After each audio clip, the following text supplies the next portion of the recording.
Welcome in, everyone. We do have three lovely men on with me, Heath, Lachlan, and Mitch, all incredible fantasy players. So it's going to be great to have them on to discuss some strategy around the one new rule that we have this year. So not too much has changed, which is going to make it easy now.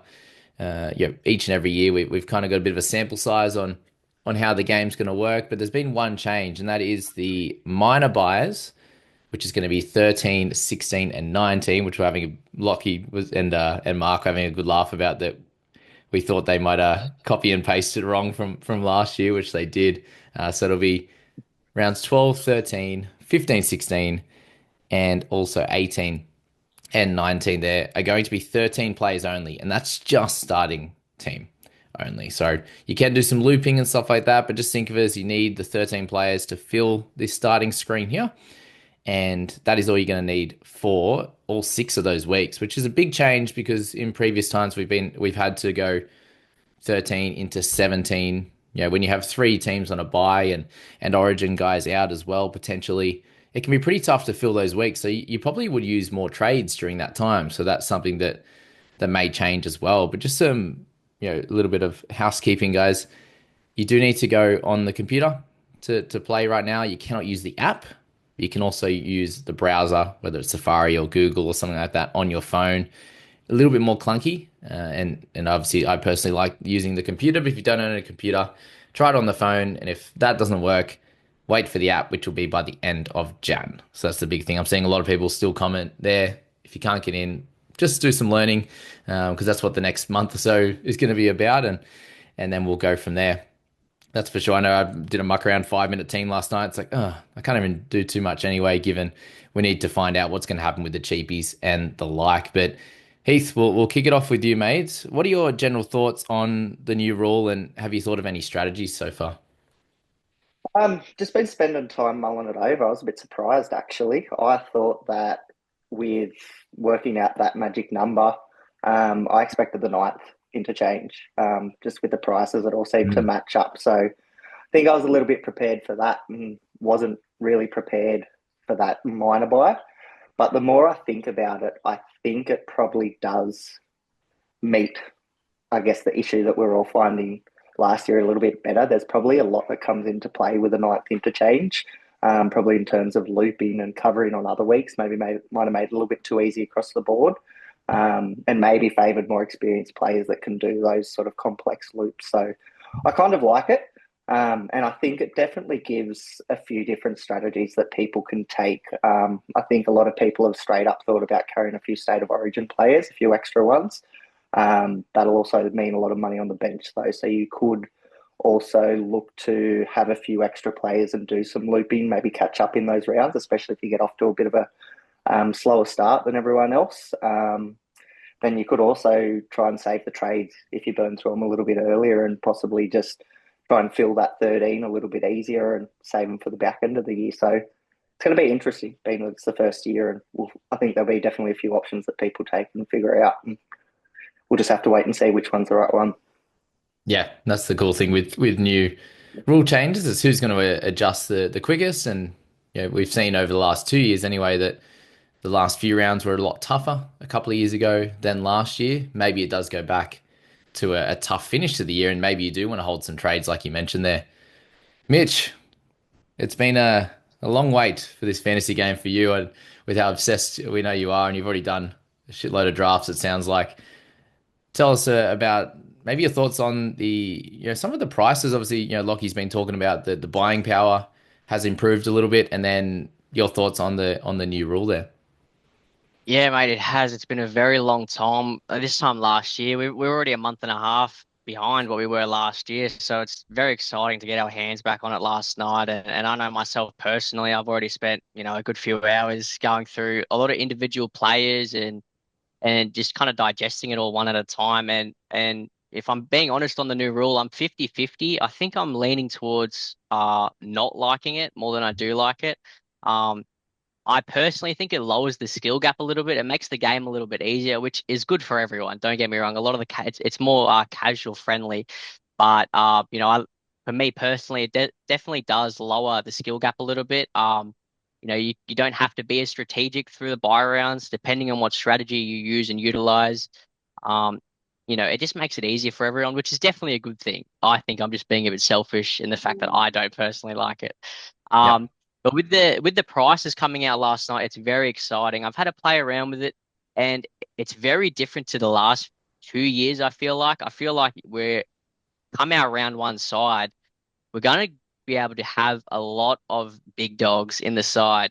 With the amount of cheapies and mid-tier ranges that we've got, we're going to be able to field the likes of, you'll potentially be seeing sides come round one with Haas, Yo, Leary, those three. And I feel like that's a viable strategy this year. Mhm. Just with the amount of cheapies we have, once a few of the wing fullbacks potentially get dual in Tass and Tamale from the Raiders, we're going to be able to have the right amount of cheapies in the correct spots that allows you to utilize your money and be really aggressive come round one. So I'm looking forward to it. I've already had to play around with different kind of players and price ranges, and it's really good to have the game open. I'm thrilled. So Yeah. That's awesome, mate. Just wanted to come back here on that because I'm with you on the 50-50. It's good, obviously for me as a content Yeah. creator, it's good to have a few more people around, but then strategy wise, it's yeah, it can make it a little bit easier. But I also think there might be a little bit of a gap for you as someone that spends a lot of time on it to come up with a really cool strategy utilizing the new rule. And some people would be like, oh, I can just, yeah, cool, I can just get through it a bit easier and not have to trade and stuff. But you could get like, okay, I'm going to target different players and higher upside guys or whatever you decide to do. You can probably come up with this strategy for the new rule quicker than what other people might be able to do. So I thought that might be a little bit interesting too. yeah, of course. Well, I know last year I'm not the type of person to buy plan extremely heavy. I don't like doing my spreadsheets just because I'm not good at them. I don't know how to run them. I like to play fantasy by year, have a bit of fun. But I remember last year, by around 13, I used four trades to get the max amount of players, and then the very next week, I four traded again. So I used eight trades back to back to fill uh full rounds for those 2 rounds, and that's a very aggressive type player. That's definitely the type of player I am when it comes to fantasy. But this year, you just won't need to be doing that. Come Mm. that round 13 minor buy round, you only need the top 13 anyway. So, you'll have your three teams on the buy and then your origin plays, but chances are you won't really need to trade heavy, let alone trade at all to field a 13. Yeah. On top of that, it opens up a complete new system of looping. You can loop origin guys if they come in, you can't. So that's a whole new strategy in itself, which is exciting, which we won't Mm. really know how it works until we get it, until we see what origin players back up when they play, how you rearrange your team. So it's very exciting, definitely. Yeah, definitely. And Scoop, yeah, with that, I think it might mean that you do trade heavier in different periods, and I think it allows some people to go hard early. It might be go hard through 7 to 12 when we do pick up that extra three trades, or holding some for the back end, or just really targeting. Okay, these guys are going to be hectic over the buy period, but again, you're going to decide that based on where you're at, I suppose, after sort of 5 or 6 rounds. But mate, what are your general thoughts on the prices now that we were doing those videos last night in anticipation for the game? Oh, It was a fun one for sure with everyone chatting away. We've just posted that Dolphins one, and it's finally great to have those prices, mate. And what are your thoughts on the new rule? Yeah, as a spreadsheet guy, I was still of a similar opinion, like, oh, that's going to really change up buy planning. I love buy planning. Maybe they're going to take too much away with that. I don't know what I think. But yeah, it's going to be different for sure, but it just makes it a different type of buy strategy, I think, along with well, it looks like about 300K extra buying power from the prices this year compared to last. It also feels like the time you trade for particular types of players is going to shift. If you say started with a 10.3K salary cap last year and you whizzed up to like, I don't know, 13.5K by origin instead of low 13 millions, that's really different in how your team is actually looking by that time of the year. And then you can plan that period different again. So I think it's actually going to be pretty interesting and useful. It's just going to be very opposite to what we're used to. So as you said, starting 13 in 6 rounds through that middle period instead of the three, that is going to be very, very key in, I think, saving trades, as Mitch was saying. A lot of people ran out in like round 22, 23 because they just had to go hard because there was quite a few relevant injuries. Hmm. And maybe this year's the year that you go absolutely nuts early and then set up nicely, don't trade much, and then absolutely dominate the back end, which is kind of a little bit backwards to what it's usually been. One thing that'll be definitely different because of the 13 versus the 17 is I remember specifically last year, for each major buy, we'd have to kind of build up and up and up, and then just tick over 13 players so you could dive back down to the other teams so that you could field the 17. Because if you picked too many in that round 13, you're stuffed for those minor buys. That this time you don't have to do all that fancy diving from one to another. You can kind of just apply the same strategy for both and just pick guys that you want that'll play a fair few rounds. It's not going to mean you're missing 3 people a week. So I'm liking it more and more. But yeah, as Mitch said, we just don't know until we get there. But I'd say it's going to be very different and quite interesting. Yeah, definitely. And Heath, we've got, with people mentioning about the Origin players being really important to even hold through that time. I think, in the past, a lot of the time with these Origin guys, we've decided we're just going to hold them all the way through to Origin and then sell. The strategy might be looking at the guys that are actually very likely to back up in those minor buy rounds so you can get a really good score out of them. We know there are players that tend to back up more than others, or actually play the full game rather than playing a 40-minute game. Because if you're playing just the 13 guys in that minor buy round, do you want to pick the Origin guy backing up as well? So I think there's going to be some strategy around some of those Origin guys. And is there anyone that sort of sticks out to you this early on, Heath, that might be a good guy to start with, and you could probably potentially hold them through the year as an Origin guy? I'd have to double check the buy schedule again, but definitely works. As you said, I think that may have been a big part in why they've reduced that minor buy. We had a lot of speculation and I guess being unsure which players were going to back up. And so sometimes you get stuck with that player in your squad hoping that they back up because they've been in the team list all week, but it's already shut out. Your player that you've traded for them or could have traded is already locked out and you get stuck with it. I think now you'll really be able to loop that player. So if you get a Haas that comes in and plays big minutes in State of Origin, you're not sure what his minutes are going to look like when he comes back, but we know he likes to come back, and maybe Broncos are having a bit of a season where they need him to play. You can put him down in interchange if he plays early, see how he goes. Otherwise, run your other prop and switch it over. So there's a lot more flexibility about keeping those players if you think they're going to back up too.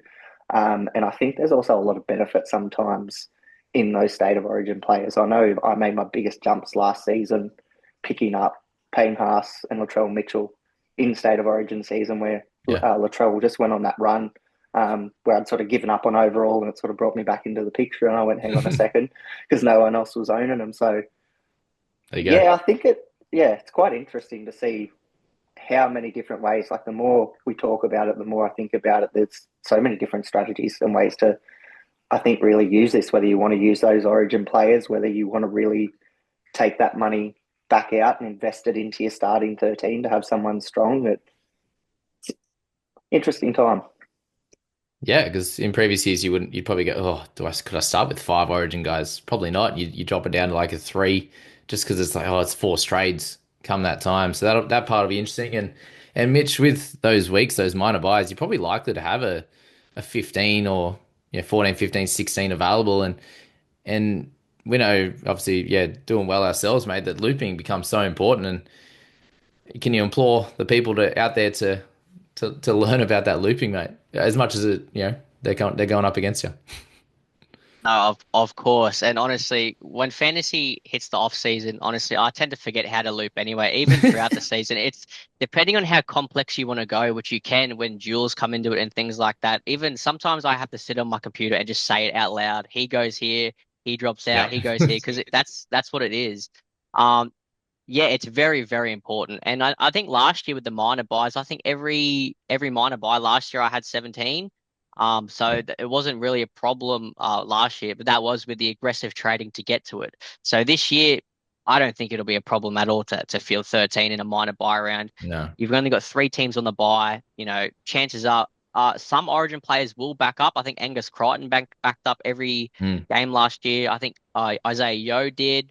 Connor Watson plays 20 minutes, those type of players. So chances are they're your elite guns as well. I'll be starting with Connor Watson, probably holding him through the whole way. Not a problem in the world. Isaiah Yeo, he will probably back up. He always tends to, those kind of players. And even then, throughout those minor buy rounds, if you've got like an Isaiah Yeo who might back up, may not, you're going to play him over then, your 30-minute, 40-minute bench front rower, whoever you've got to make the numbers up within those 2, 3 rounds, you're going to play your Origin players anyway. So Mm. if Payne Haas is a chance of backing up and he's playing 40 minutes, you're going to play him over then, someone else, an outside back or something like that. So um, looping will become very vital and it's very important you learn it. It can be very complex as well. I make mistakes all the time, depending in when it comes to your emergency 5, emergency 6. I remember last year, Kale Iro was randomly just dropped like on game day, and I had to cop Brendan Hand 6, and that was just horrible. And that was my fault. Like that was nobody's fault but my own because I had him in that position. That could have easily been changed. And Yeah. it's just things like that, always staying on top of it, which is very important. Yeah, definitely. And I do have a looping video out. I might do something else. But very, very simple. Just type in Fantasy Jamie looping and it should come up there on YouTube. I know for myself, the last 2 years, it's gained me so many points. I reckon, hundreds of ranks too, just from being simple, that stuff. And you look back on it afterwards, you're like, what was I doing? It was just like, and a lot of times, like they got the safety loop, which they should score really well. But again, what if they just get knocked? You expect them, they're a 50 average guy, and the other guy's a 25 average guy. He's like, oh well, I play get them over them every day of the week, but they could get knocked out and get five, and then the other guy comes in and scores a try and he gets 50, and it's like, oh well, there's 45 points that are just wasted for no real reason and no risk. So it's gonna be really, really cool. I think utilizing all that stuff definitely there. But Scoop, any players that have stood out to you in this early portion here, and any prices for you? There are a couple of prices that have stood out to me. Last night, once it was fully open, I went through all those 17 teams I'd done and looked at what their prices were to see who had and who hadn't been adjusted. There were a few that I missed, obviously, because not everybody in the comp's going to play. But it ended up with there being Mitch Moses was one of the most inflated players, actually, which was a bit annoying. But yeah, so there was quite a lot more value than I thought because most of those players who were adjusted have already been revealed, which is really, really nice. So some guys who ended up being a little cheaper than you might have thought were. Um, here we go. So we had guys randomly like Kurt Capewell just randomly get adjusted. It was really strange. So I will just change that now. Why are you looking at it? We're Yeah. here So with we had pardon? Sorry, why are you here? We're here with Angus Crichton there, and he averaged 54.5 last year, and he's just snuck in between Grant and DCE there. What, any reasoning for that? No, And then Campbell as well. I think they've picked a couple of players that did have a few injuries or a few games off the bench. There's been a couple like Jack Howarth and Angus that were like that. I think that's what they're going for overall. There are not many huge adjustments. Probably the only big adjustment that I saw was Lockie Ilias, but he only played 2 games and his previous average was like 15 higher, so that wasn't really unexpected. But yeah, all you guys like uh, Chad Townsend and Munro and Skelton, they were all like 2, 3 points undervalued for some reason. And Jack Cole, why is Jack Cole Yeah, 250k? that That's the one was. only one I don't really understand Uh, anymore. If he ends up starting, that'll be massive. Yeah, it'd be so good. But yeah, He's 33 average 33. was like 7, 8 games, and they're just Yeah, well, they can't change it now. It's too late. Just forgot him. So it's good, but yeah, just watch out if you're scrolling through a list and somebody seems more expensive than you think they would have been. Have a second thought and see if they're actually the value that you think they are. Mm. Those two are weird though. Like, I don't understand why they would drop Crichton down. What do you think there, Mitch? Yeah, it's really strange. I've got no idea. I had a quick look at that as well, and I actually did see Angus Crichton. I think maybe he had a few. Did he even come off the bench last year at all? Like, But usually they I'm put not him up. sure. Yeah, there's a few players in here that their prices are a little strange like that, just in between. Campbell. But I've got no idea. I genuinely have no idea. But And he's these two. 728 for Angus Crichton. That's Yeah. I love that. I like that. It's just, yeah, there's so many guys we want, isn't there? That's the big part about this Yeah. this part of the season. But Walsh with a little bit of an uptick, and Moses the big one, obviously. And yeah, it's sometimes they make it a little bit, ah, damn it, I was interested in that guy, and now it's hard to grab him. Like, Tino at 700. Were you guys interested in Tino if he came in with a good discount, or? Yeah, Yeah, I would have I, taken I him. was real keen to see what he'd be priced at because, well, 38.5 average, but yeah, 700K like Moses, that's about a 52 and a half. And look, he'll probably go above that by the end of the season, but I don't want to touch that to begin the year. So it does change who you pick. And then Kenny's in there with a little bump as well, which is an interesting one. Yeah. Yeah, I was just thinking a So little bit more on that strategy with that middle part of the year, and there are guys that will hold that extra couple of rounds just so we can get them, for that origin period. And I think that just gets scrapped out the window, and you Yep. just continue focusing on building to those guns as quick as you can, right? Probably like more the old school days when it was a little bit easier, I suppose, through the buy period. What do you think there, Heath? Yeah, I think so. I hadn't really thought about that one before, but it's almost like you'd normally aim for that late season, build your value up, fill it up with guns. I think you could almost have two different times in the year where you do that now. Could Mm. go for that gun 13 to get you through the buys and then round it off with a gun 17 and maybe go a little bit more heavy.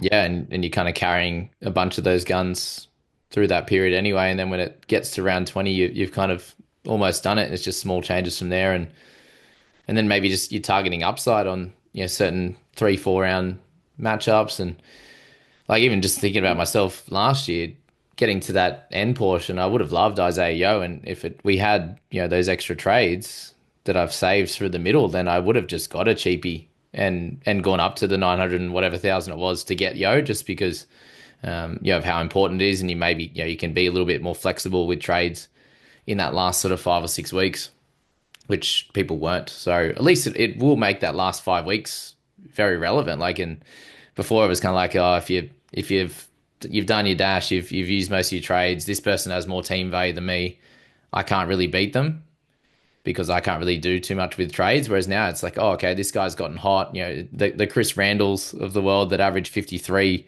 at 450K, for a period of time, you could jump on those guys and almost match the 700K guys at certain times. So I think that'll be fun in the back end, which we'll see this year. But I suppose a lot of what we're doing right now is around predictions, isn't it, Mitchie, as to what we think it's going to be, and we'll see who adjusts the quickest when we find out what it actually is.